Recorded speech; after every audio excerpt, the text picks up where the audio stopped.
Welcome back, everybody. Let's take a break with Stephen Shamus. Welcome, Alex. It is freezing outside here. Finally got our snow. First snow. We have the zombie apocalypse. Yeah. And now we have the winter. Winter is here. Yeah. Winter's not coming. Winter is here. It's a Hanukkah miracle. At the time of this recording, it is a Hanukkah miracle.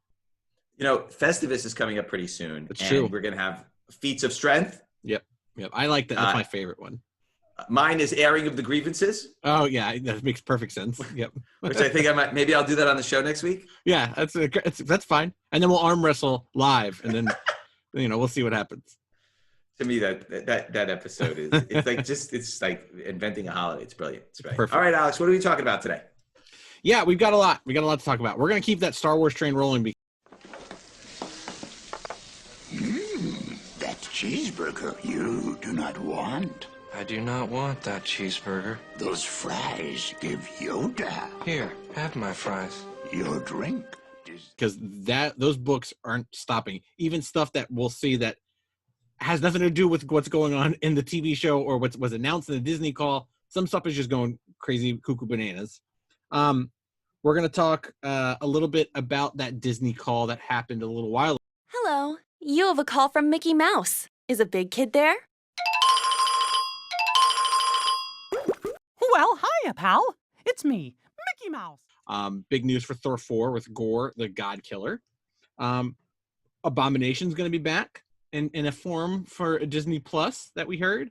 Riri Williams, obviously we knew it was going to happen. She got announced. And just to bring it home, to bring it back, we're going to talk Super Mario Brothers comics.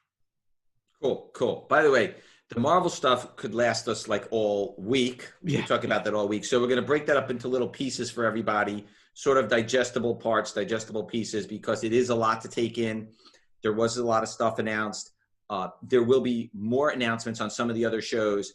I think we're tackling we're going to tackle first the characters that are more well-known or that are definitely in concrete announced. Right. But obviously, as these shows come out and as more actors are announced associated with these shows, we will cover more of them. So this by no means is a comprehensive view of everything that happened on that with Star Wars. Call. I mean, after the call, with just Mandalorian just about over when this goes out, the Disney Investors call just blew it all up.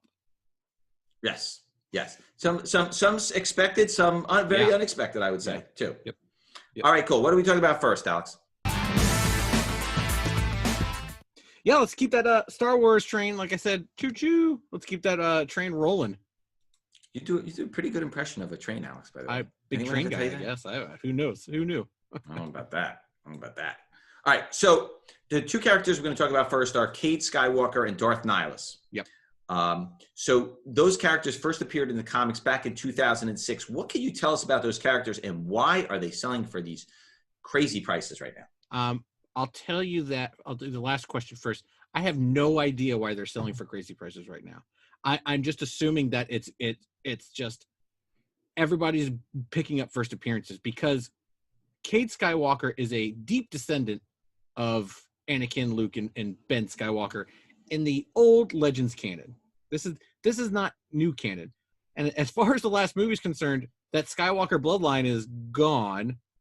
So unless it's a Rey Skywalker descendant, I don't know how they would even bring Cade Skywalker into the canon, into this. When Disney bought Star Wars, they said, hey, we're starting fresh. We're having a new slate. Unfortunately, everything that's been written other than the movies and a couple books, those don't count as part of the Star Wars canon anymore. So a lot of these characters just disappeared. In the books, Luke Skywalker is married to Mara Jade, and they had kids. Ben Skywalker was a thing that was Leia and Han's kid. I believe they were twins. But that's all gone. So I don't know where Cade Skywalker is going to fit into the new Star Wars universe, but I don't think people just aren't taking the chance without picking up the books right away. Same with Darth Nihilus. I mean, Cade Skywalker was a descendant of the Skywalker, so that's kind of hard to do. But Darth Nihilus is cool because he was just a Sith Lord. One of his cool things is his body was dying, and he took his soul and put it into his armor using the Force. So I mean, like, we could always have the Sith Lord stuff because they're not tied to any Skywalker. So let's talk about these books. Star Wars Legacy #1, June of 2006 from Dark Horse. It's also the first Shadow, Sazez, Darth Krayt, Maladi, and then Darth Nihilus. Mm-hmm. There are now as a Star Wars #1. And now again, I'm trying to remember back to 2006. It's a long, long time ago. It still would have had a pretty decent high print run. Yeah, the Dark Horse people definitely bought all the Star Wars #1s. I mean, those books for years always had nice print runs. Yeah. So there are 67 Blue Label 9.8s. There are 10 Gold Label 9.8s, and that's a $650 book today, Alex. That's a big number. Yeah. Yeah.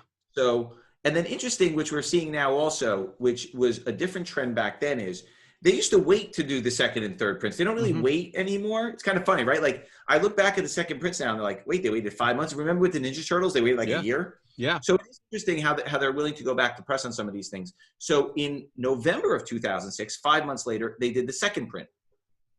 There are 16 Blue Label 9.8s. There are 0 Gold Label 9.8s. And that's a $300 book. So that's a very, very low pop book. Mm-hmm.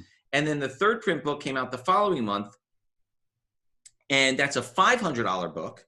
And there are 17 Blue Label 9.8s, 2 Gold Label 9.8s. I assume that the third print is selling for more than the second print, only because I would tell you the overall population of books is probably lower. People are more likely to find the second prints in their boxes and then try to start sending them in. Although I remember those books back in the day, I don't think they were printed on those really high quality type pages and stuff, and they had the black covers which chipped easily. Yeah. So they tended to be darker covers. So we'll see. I don't know how many more are going to come out of there, but those are pretty hefty price tags. Yeah. For a book that on characters that are not quite at the higher level at some of the other ones. But I agree with you. I think there's a lot of speculation there of if these characters do start appearing in the TVs or films, all of a sudden they're going to triple in value. Correct. Yeah. Buy now, sell later.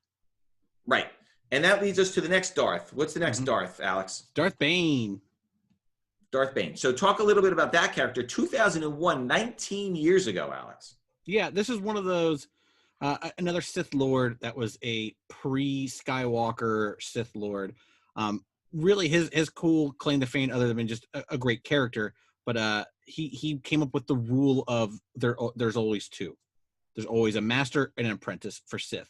At one point in the old canon, there was just Sith. It was just as many Jedi and as many Sith as you could have. And then once there was a civil war, he kind of came out and was like, okay, there's only a master and apprentice and we'll kill anybody else. So that's kind of his big claim to fame. Another fan favorite character. Alex, you really know your stuff over there, by the way. Kind of a Star Wars. It might be the 9 nub framed photo in the background. Could be a dead giveaway of my Star Wars fandom. You're smarter than you look. Did anyone ever tell you that, Alex? I get that a lot. It's weird. So weird. My parents? I don't know. It's weird. Why would they say that? So again, it's another #1, but it's 19 years ago already. Yeah. By the way, I fixed the rattle in my desk, so you may not hear that anymore. Good. That'll be good for you. Okay. So Star Wars Jedi vs. Sith #1, April of 2001, Dark Horse book, 10 Blue Label 9.8s, 0 Gold Label 9.8s. Are you sitting down? By the way, this book also decent print run. These books all have decent print run. Are you sitting down? $1,500, Alex, for your Darth Bane first appearance. Wow. What is going on, Alex? That's bananas. Cuckoo bananas, as the kids say. All right. What's the next and last Star Wars we're going to tackle this week, and then we'll tackle some more next week. Go ahead.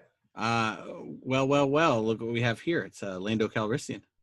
This is interesting. Lando. Lando system? Lando's not a system. He's a man. Lando Calrissian.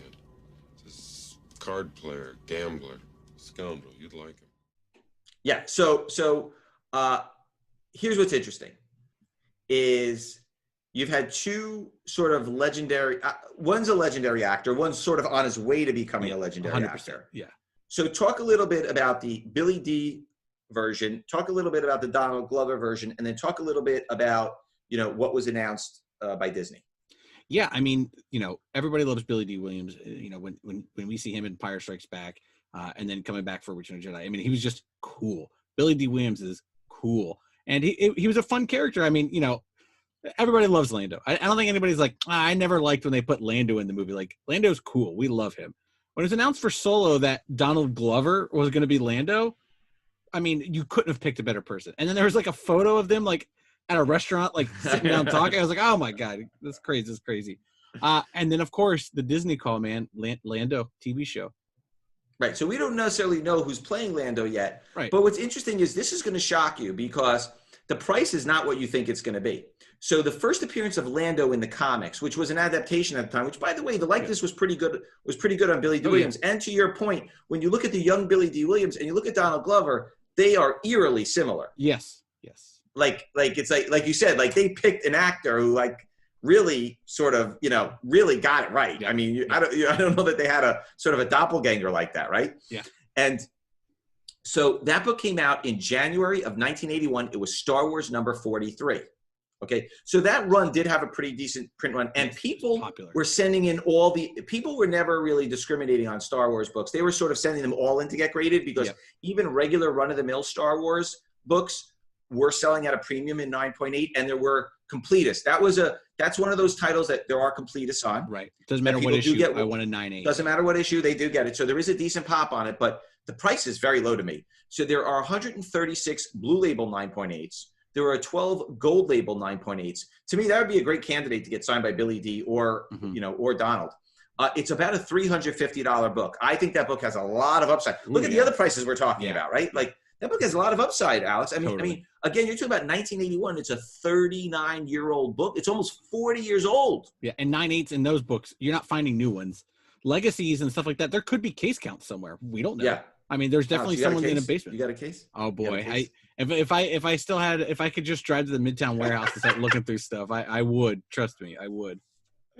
Oh my God, Alex. Okay, all right. So we've come to that part of the show, which is your favorite part of the show. Yes. I hope you have something interesting. Hope you have something fun and interesting for us today.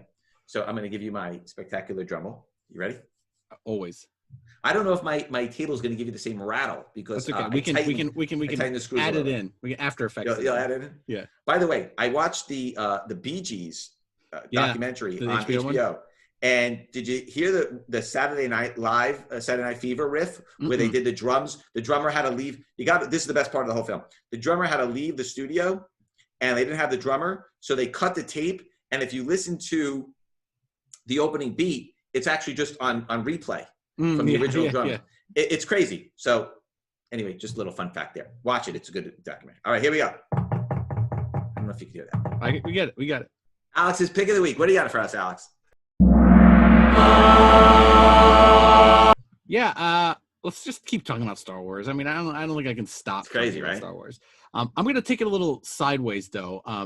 Right now, there's Star Wars. There's the Black Series action figures. We talked about the holiday ones, and they're the regular action figure size, and they're great. Now, a lot of the older ones and the San Diego Comic-Con ones are going for more money. The Thrawn San Diego Comic-Con's almost a $200 figure. Some of the old Ahsokas are going for a lot. But they've announced, the Black Series has announced, is a new packaging reissue of those figures. So we're going to get another Thrawn figure. It doesn't come with all the fun stuff that San Diego did, but I'm unsure of how that's going to affect the figures that are worth a lot of money right now. So if I'm a Thrawn guy, I can't spend $200 on the San Diego Comic-Con one, but I'll buy the new reissue, and that's great. So if I'm not looking to buy that because the only way to get it is in the San Diego, I have a feeling some of those prices might be coming down. I don't know. Reissues are interesting to me because a lot of times this is going to sound funny, but a lot of times reissues can renew interest in certain things that may not be there anymore. So a lot of times with trading cards, they'll reissue stuff. A lot of times with comic books, they do the reissues on stuff. Yeah. Like Avengers 48, and then Marvel will do the $1 version. And also, I could buy it for $20,000 or I could buy it for $1. But a lot of times people are like, hey, why are they reissuing this? Oh, that's right. There's a new film. There's this. So sometimes it's a little counterintuitive. But listen, if you're just there to play with the toys or display them, then that's fine. I wonder if that is like a second printing type deal where these reissues are going to go off the shelf really quick because no one can buy them because they're so expensive. Right. And then now if you want the reissue, you're going to be paying $40 or $50 because they're gone as well, and you still want that Thrawn figure. So you mean like the second print comic books that we talk about every week? I'm saying, yeah, it could be the same feeling. But all right, I'm excited about this next one. Yeah. Let's go, Alex. What do we got? Gorr the God Butcher. Yes, this is going to be awesome. Batman himself. First of all, he's got an awesome name. Yeah, it's fantastic. Okay. It's such a comic book name. So here's my question is, this character is only 7 years old. Right. Out of all the thousands of characters in the MCU, Marvel is working on, Thor, the new Thor film, and they pick a 7-year-old character, and they have Christian Bale playing this character. So talk to me first about, out of all the characters, why this character? What is it that's so appealing about this character? And it's a young character, right? It's not part of the mythos of the 40, 50-year-old Stan Lee mythos, from. And why Christian Bale is the right actor for this role? I think Christian Bale's the right actor for any role. I mean, the guy was Batman, and then he was Don Chaney. You can't go wrong. Dick Cheney. Dick Cheney. Don Chaney's not a real person. But the guy can do no wrong. Like, he's a great, phenomenal actor. So why not? I have a feeling that they got Christian Bale. People are like, hey, I want to be in these movies. And they're like, oh, we got to find a character. And they're like, okay. Gorr the God Butcher. I'm just assuming. I'm sure that they thought about it a little bit more. But Gorr the God Butcher, the Jason Aaron run, as we know that Natalie Portman's going to be Thor in some format, this is the Jason Aaron run that he was doing for so long. They're picking a lot from that series. So it just makes sense that you're going to get villains from that kind of series. And this guy's cool. I mean, he's a God Butcher. I mean, he's a character that was, in his like original world, and he was like, they believed in gods, but they were super poor, and a god came down, 2 gods fell to his earth, and he stole a weapon and killed him, and then he was 2,000 years killing gods, and then of course he fights Thor. And in the comics, spoiler alert, it's the only way that they beat them is 3 Thors from different timelines come together and beat him. Let's not give away the whole movie, Alex, over here. I have a feeling it's going to be Natalie Portman and Thor and Valkyrie going to. Don't give it away. Don't give it away. I'm sorry. So now we're on. So let's talk about these books. And you are right, by the way. It's not just the first appearance that's rising. He's got the weaponry that he uses, the pictures, the covers. By the way, and this is the Asad Ribic run also, by the way. Right, so yeah. you're also got the Asad Ribic run as part of this too. So let's talk about it. There's 2 issues in particular we're going to talk about today, but you are correct. The entire run is jumping. High. Yeah. Okay. So the big one is Thor God of Thunder #2, January of 2013. Jason Aaron, Asad Ribic. What a team, right? Because the Asad Ribic Thor covers are really the modern era Thor covers that everyone, he's the Thor artist that people think of when they think of the modern paintings of Thor. Mm-hmm. He's the guy that comes, when you think of, who was the 2010s Thor? Yep. That's Asad Ribic. Yep. He holds that mantle. And so there are 432 blue label 9.8s. There are 9 gold label 9.8s. That pop is going to be rising very quickly, obviously. These were not low printed books, by the way, but nevertheless, that's a $600 book today. That book is going to continue to go up as the film gets closer. And I think even at $600, this book is a buy. You can't go wrong. This is going to be a home run. You already know, like you've said, is Christian Bale guaranteed. Phenomenal. Lock. Yeah. Right. Okay. Then there's a 1 in 50 Daniel Acuna variant. Okay. Sit down, Alex. I think you are. I'm kneeling, but I'll sit down. All right. There are 45 blue label 9.8s. There are 0 gold label 9.8s. Imagine getting these books signed by Christian Bale. $1,400 today, plus. It's on the upswing. These books have all doubled and tripled, by the way. Yeah, especially in the last incentives. Yeah. So that's another book. Now, $1,400 isn't exactly like, hey, let's go out and get one. Yeah. Okay. Then in March of 2013, they made the second print. Of course. So right now, the pop is very low. Go out. I know you can't get shows. Some online retailers, whether it's Mile High or some of these other ones, have some of these books in stock. Maybe buy it raw on eBay. Is the second print. There are 4 blue label 9.8s today, 0 gold label 9.8s today. That's going to change. Yeah. So right now, 9.8s are not available. The last one sold at $1,000. However, a good indicator is they're $250 raw in high grade. So you're going to pay well more than $1,000 for the next 9.8 that comes up. Definitely. So again, we were just talking about second prints. To your point with the Black Series, I don't see why these books will stay at 1,000 plus, and they might even be, the 1 in 50 Daniel Cunha is $1,400, but you don't really see these second prints. Like, you just don't see them. Right. Then the next book to take a look at is Thor God of Thunder number 5. That's the origin issue. That came out in April of 2013. Probably by this time, they probably knew they had a little bit of a hit on their hands with some of these characters, right? Yeah. So there are 45 Blue Label 9.8s. There's one Gold Label 9.8, and that's a $250 book. So that book also has some room to move. I agree with you, though. I think the entire Assad Ribic series is up and away. And quite frankly, any Raw books you could find of that run, because you're right, they're going to start pulling a lot of stuff from that run altogether. Yeah. It looks like someone gave Watiti the omnibus collection of Jason Aaron's run, because it's a lot from his run. Yes. Okay, so we got what's up next, Alex? What do we got? Yeah, fun news out of the She-Hulk world. Emil Blonsky's coming back. Yeah, so this is awesome. Tim Roth is one of my favorite actors. Yes. And by the way, I love the concept, and DC's doing this as well. Yep. Is the nostalgia starting to kick in, right? Michael Keaton, Ben Affleck. Now you've got Tim Roth coming back. We've heard the rumors with Spider-Man. Jamie Foxx we know is coming back. Alfred Molina. So there's a lot of nostalgia. People really, really like this. Yeah. Great move. I thought Tim Roth did a great job as Abomination. Fine movie. It was a great movie. Yeah, no it was good. It was a good film, underrated. Now the only this book in particular is a very, very old book, so it's already a very expensive book, because Abomination was always a very, very popular character over the years. And I love the fact that they're using Tim Roth again. Yeah. So that's very, very cool. So 1967, April, Tales to Astonish number 90. It's the first Emil Blonsky Abomination issue. We're gonna talk about lower grade books, simply because there's not enough pop on the high grade books. And when you're talking about a book from 1967, unlike a low pop book from 2013, where they're going to start getting them in, they're not getting any more high grade books on these. Right. So there are 5 Blue Label 9.8s. There's 0 Gold Label 9.8s. There are only 14 Blue Label 9.6s and 2 Gold Label 9.6s.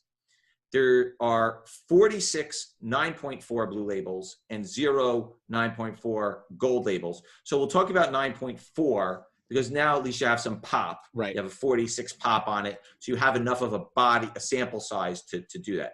That's a $500 book in a 9.4. Can you believe it's that cheap? When you look at all the other stuff going on, right? Like, that sounds cheap to me. $500 for a 9.4. Something weird about the Tales of Suspenses, the Tales to Astonish, those late run Marvels before everybody started getting their own series again. It's just that they were only printing those books. Marvel was printing low. There was 2 characters in each book. So I think the print runs of these late Silver Age books are just high. Yeah, but honestly, I mean, $500 for that book. Yeah, that's an easy buy. You know that book's going to double. Yeah. If I saw that in a shop for $500, I'm buying it. I don't care. Yeah, go check out Midtown. See if they got. They don't. I'm sure. They sell them quick. All right, what do we got next, Alex?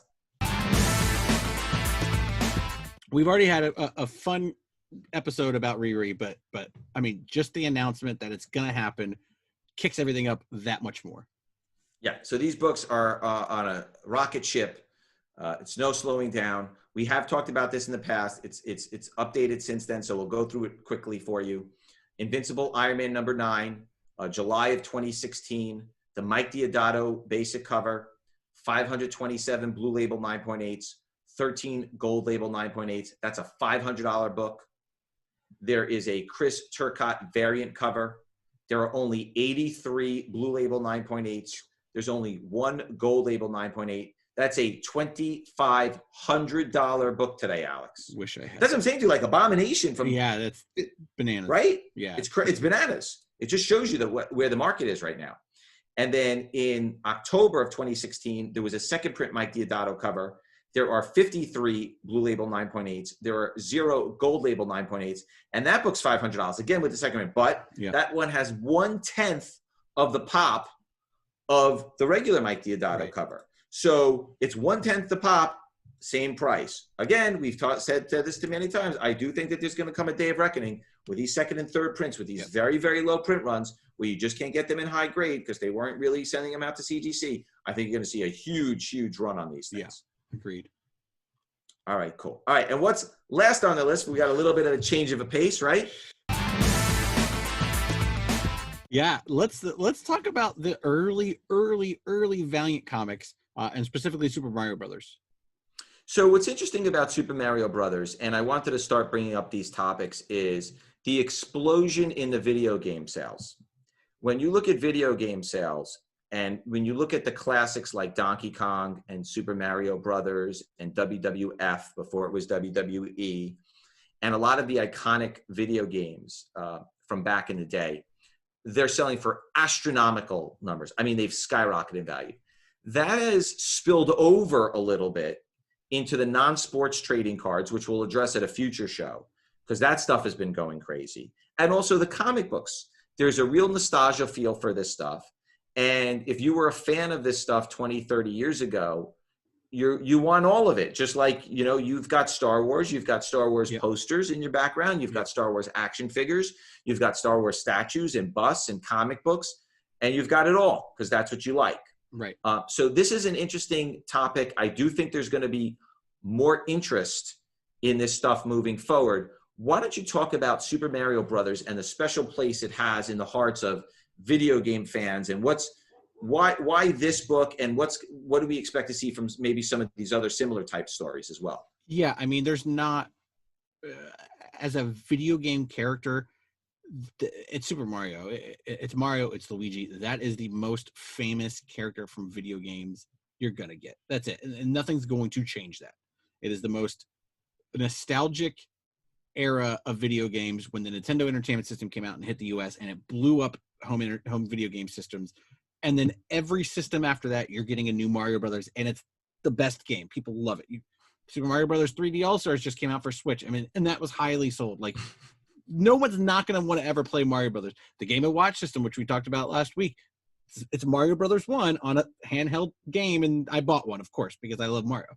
And then these early Valiant comics. I mean, there's been comics, licensed comics in the comic book world forever. The Atari comics, Atari Force for DC, but the early Valiant, really before they started kicking in with their XO, Man Wars, and Ninjax, they did licensed comics, and it was Mario Brothers, Zelda, Game Boy, WWF had a run, and these things are hard to find. I have a couple of them, and they are beat up because I read the crap out of them, and they were hard. They were nice covers too. They're 30. You know what's funny is they're 30 years old now. Yeah, 30. Yeah. It's crazy. Yeah. So Super Mario Brothers came out. Super Mario Brothers #1 Valiant 1990. The pop is 12 blue label 9.8s, 0 gold label 9.8s. It's about a $600 book. Good luck. You can't find them. Very low pop. And if the video games are selling in the thousands and thousands of dollars, and the trading cards are starting to sell for hundreds of dollars a box, it's just a matter of time before these books start to explode themselves, because it's all part of the same collector grouping mentality. Definitely. And that's a very low pop book and not high enough, I don't think. I think when people really realize how hard it is to find those early Valiant comics in 9.8, I mean, that stuff's it's just gonna get higher and higher. And that's expensive now, but that's very low pop for 9.8. Right. All right, so if you feel like we missed anything from the Marvel or the Star Wars announcements, let us know in the comments. We are going to address them all over we will time. Get to them. So There's if we missed them today, don't worry, we'll get to them. If there's something specifically that you want to see out there, let us know. But we've had a great time today. This is fun. I know Alex always loves talking Star Wars. You can't, and I love the Marvel, and I love the Marvel stuff. So it's a good sort of we had a good breadth of stuff today. So thank you, everybody. We will see you next week. Same bat time. Same bat channel. Thanks, guys.